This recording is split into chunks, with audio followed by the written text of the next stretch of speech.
Bonjour tout le monde. Je voudrais quand même faire cette communication pour un peu faire une mise au point. Je vois que la toile est un peu emballée par des fausses informations.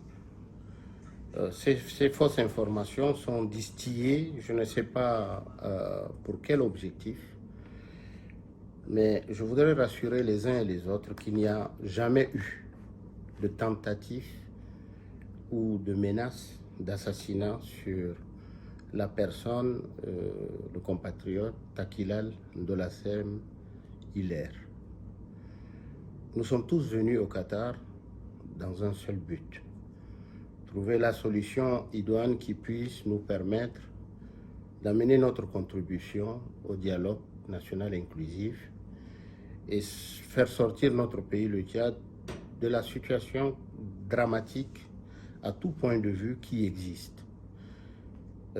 Être ici et certains s'amusent à faire des vidéos à gauche, à droite pour raconter des fausses informations. Cela n'est pas bien d'abord pour nous, Tchadiens qui sommes invités ici, et ce n'est pas bien aussi pour le pays hôte envers lequel nous devons respect et reconnaissance.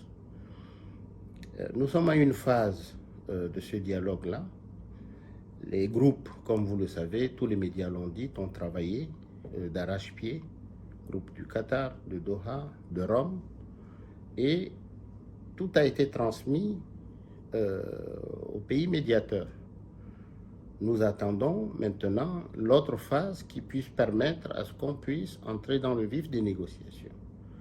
Ceci étant dit, j'appelle nos compatriotes d'arrêter, s'il vous plaît, de diffuser et de dire des choses qui n'existent pas.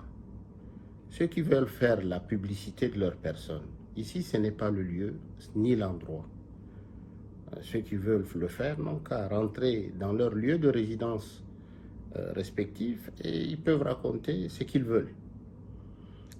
La deuxième des choses, c'est qu'il faudrait que les gens sachent faire la différence entre quand on est activiste et quand on se retrouve sur des tables de négociation à l'échelle des relations internationales.